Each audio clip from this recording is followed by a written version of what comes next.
Olá, meus amigos. Hoje eu vou falar a respeito de síndrome do pânico, ansiedade e pressão alta. Bom, realmente a ansiedade hoje é um mal da nossa época, né? A gente vive em tempos em que a tecnologia mudou muito os paradigmas da vida social, das relações. Os smartphones permitiram com que a gente tivesse conectado com todos o tempo todo, né? Que os compromissos pudessem ser resolvidos a todos os momentos. Não só isso, as redes sociais permitem que a gente tenha acesso a imagens de perfeição, né, de pessoas que estão realizando. Então, o que eu chamo do eu idealizado, ele está superlativo nesse momento. Então, as pessoas têm uma ideia de que elas têm que ser constantemente mais do que quem elas realmente são. Isso é algo que eu observo também, especialmente na juventude atual. Então, com todos esses elementos misturados na nossa mente, que não está preparada para lidar com essas ferramentas da tecnologia ainda, a nossa mente tem uma dificuldade em se adaptar a coisas novas, às vezes ela demora, né? Isso tem causado uma epidemia de ansiedade. A ansiedade pode ser algo, na verdade, positivo. Ela é algo que acompanha o ser humano desde que ele é ser humano, porque ela é uma capacidade da mente de prever situações que vão acontecer no futuro e se preparar para elas.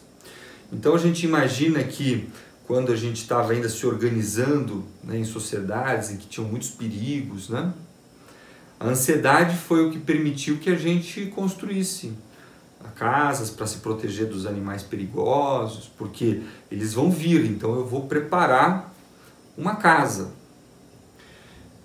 Os inimigos vão vir, então eu vou preparar uma cidade e vou colocar muros em volta disso, né? E é claro que em algum momento todos esses muros que a gente foi construindo se transformaram muitas vezes em prisões para a gente, né? Então é nesse sentido que a gente precisa dosar o quanto que a nossa mente deve ir para o futuro para que nós nos preparemos para situações. Por exemplo, você tem uma prova ou tem uma entrevista de emprego.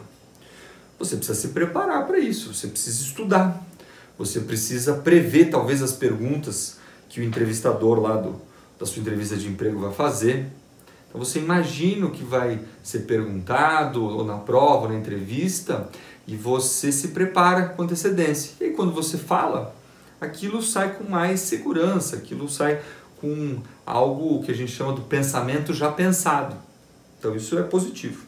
Quando a nossa mente para de ficar no presente, que diga-se de passagem, é a única coisa que nos pertence, né, você começa a desenvolver um transtorno de ansiedade.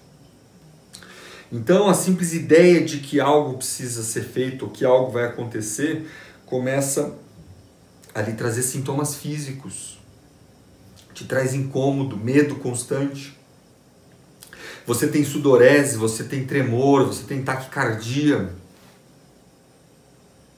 Esse é o transtorno de ansiedade generalizada. Isso é algo que traz extremo sofrimento para a pessoa.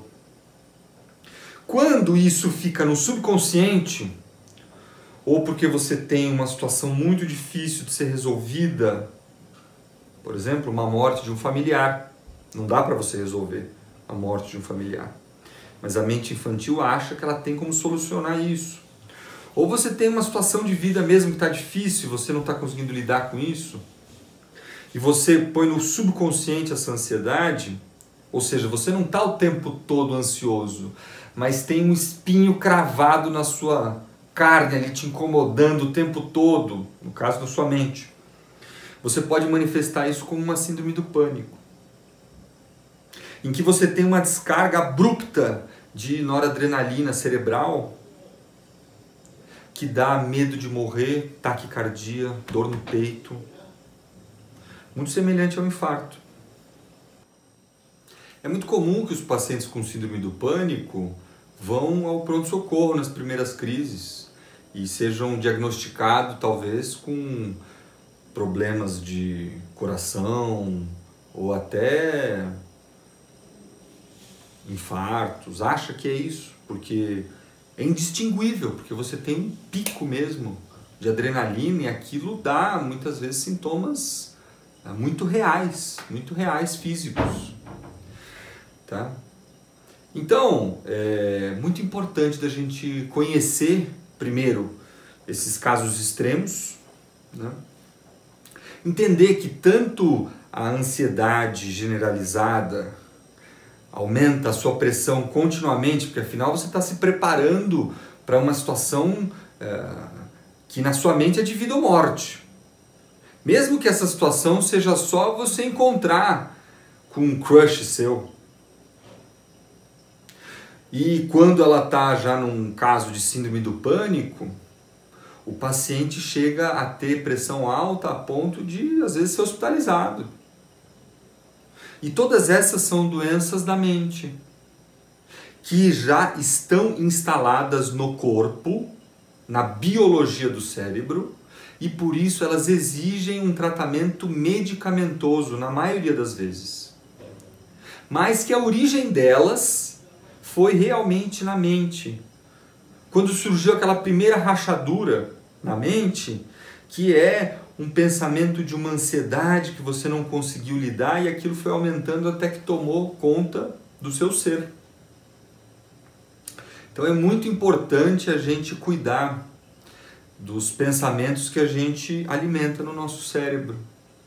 É muito importante que a gente cultive a serenidade diariamente. Para quem ainda não está numa fase com uma doença de ansiedade, que eu falei que é quando a biologia do cérebro já está tomada por uma alteração química que exige uma intervenção medicamentosa, é importante que você faça exercício, é importante que você faça atividades meditativas, como é o caso da yoga, a meditação, o tai chi chuan, são atividades que restauram a serenidade da mente, que produzem substâncias GABAérgicas do cérebro, que são substâncias antagonistas à noradrenalina, que é o que dá a tensão, que é o que dá a agitação. É importante que você se faça exercícios de autoconhecimento. Eu postei recentemente de um trabalho que a gente vai fazer a respeito de autoconhecimento, mas existem muitos, desde terapia até uma série de outras coisas. É importante que a gente cuide da nossa mente com o mesmo esmero que a gente cuida da nossa casa, com o mesmo esmero que a gente toma banho diariamente. Essas coisas são tão importantes quanto você se alimentar diariamente, quanto você escovar os dentes diariamente. Se você gostou do vídeo, dá o seu like. Se você acha que ele é importante para alguém, compartilhe esse vídeo. E não perca, se inscreva no canal, clica nessa campainha que tem aqui embaixo. E até a próxima. Um abraço.